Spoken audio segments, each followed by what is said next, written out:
তো যাই হোক, এখন কেমন করে কাটা লাগবে ভাই? তুফাল ভাই আছে আমার, মানে এদের সাথে কাটার কি আছে? ওনে থাপা মেরে খায় ফেলা কি আছে আমি বুঝতে পারি মনে করবেন আপনি কাঁদে কোলের ভিতরে রায় টাইগার তো কাহিনী কি হয়েছে খুলে করছে না, তবে আমার এই মধ্যে যে ফান ফ্যামিলি না ভাই ধারণা করছে ভাই আমার কাজে আছে মনে হয় বাড়িতে একটু অশান্তি করে আছে জন্য মন খারাপ। এই এখন পর্যন্ত বাপ ভাই সবাই বাবুল ভাই যদি দোয়া করো যাতে বাবুল ভাই সংসারে শান্তি ফিরে আসে। সংসারে শান্তি ফিরে আসে। হ্যাঁ হ্যাঁ বাবুল ভাই সামনে আরো মিষ্টি খাবো। তবে আমার সাথে কিন্তু একটা বিশাল বড় বেইমানি হয়েছে। আমাকে 200 টাকা দিবি কয় লিয়ে আইছে। লিয়ে আসেন আমি দেই 200 কে সেলিব্রেশন করে। এটা তো হওয়ার কথা ছিল না, পরে অবশ্য টাকা দিবি কইছে। এজন্য যেহেতু আমি চলে গেলাম।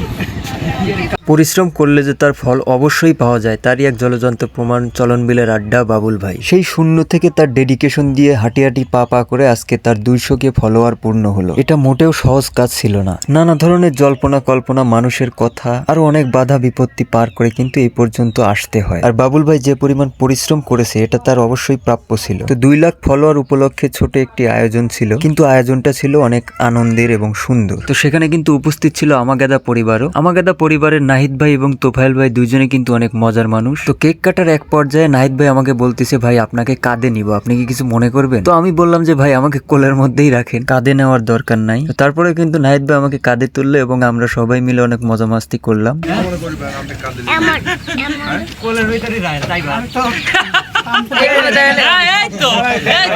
তো এরপরে কিন্তু বাবুল ভাই তার অডিয়েন্সদের ধন্যবাদ জানালো এবং তাদের উদ্দেশ্যে কিছু কথা বলল। তারপরে সময় চলে আসলো কেক কাটার। আর এই পর্যায়ে এসে বাবুল ভাই আমাকে জিজ্ঞেস করলো যে ভাই কেকের উপর অনেক বাতি মোমবাতি দিয়ে ফু দিয়ে নিভায় তারপরে উইশ করে, আমি আজকে কেন মোমবাতি দিয়ে নেই এটা আপনি বলে দেন। ওয়াসিম ভাই, আমরা আজকে কেকে কোনো হচ্ছে না, আমরা যে দেখি যে সেলিব্রেশনে হচ্ছে না মোমবাতি থাকে, ক্যান্ডেল থাকে, আমরা আজকে ক্যান্ডেল রাখি না কিছু জন্য, বলেন তো?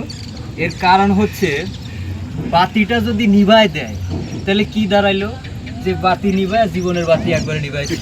তার মানে কি আমাদের কোনো আগুনও নাই, নিভানোও নাই। আমরা এইভাবে অনেক দূর আগায় যাব, বাবুল ভাই অনেক দূর আগায় যাবে। এই দোয়াটা আপনারা করবেন। আর আমার বাতি নাই, আদায়ের কথা বলে তো লাভ নাই, বাতি নাই, আমার বাতি অনেক আগেই নিভে গেছে। জ্বালানোর চেষ্টা করতেছি, সবাই মিলে দোয়া রাখবেন। তো ভবিষ্যতে কিন্তু বাবুল ভাই মানবিক ভিডিও নিয়ে বেশি কাজ করবেন, এইটাই অডিয়েন্সদের জানিয়ে দিচ্ছিলেন তিনি। একটা কথা উল্লেখ না করলে না, আমি চিন্তা ভাবনা এরকম যে আমি ইন ফিউচারে বা ইনশাল্লাহ আমি ছন্দ থেকে মনে হয় সরে আসবেন, সুইং করবো বা সরে আসবো।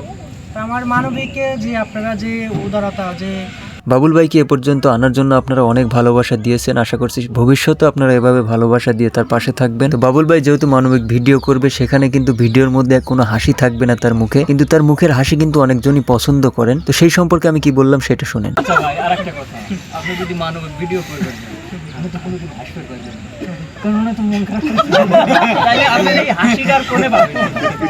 তো এরপরে কিন্তু শেষ হলো কেক কাটা। কেক কাটার পরে উড়াধুরা কেক খাওয়া, তারপরে গালে নাকে দাঁতে যে যেখানে ইচ্ছা কেক মাখাচ্ছিল। তো সবকিছু মিলায় কিন্তু দিনটা অনেক ভালো কেটেছে। ধন্যবাদ বাবুল ভাইকে, আপনার জন্য অনেক অনেক শুভকামনা রইল, আরো অনেক দূর আগায় যান। সাথে আরো ধন্যবাদ জানাই আমাগাদা পরিবার সহ যারা উপস্থিত ছিলেন, তারা সবাই মজার এবং ভালো মনের মানুষ। তো বাবুল ভাই সহ সবার জন্য শুভকামনা রইল। দেখা হবে অন্য কোনো সময়, অন্য কোনো দিনে। সে পর্যন্ত সবাই ভালো থাকবেন, সুস্থ থাকবেন। আল্লাহ হাফেজ।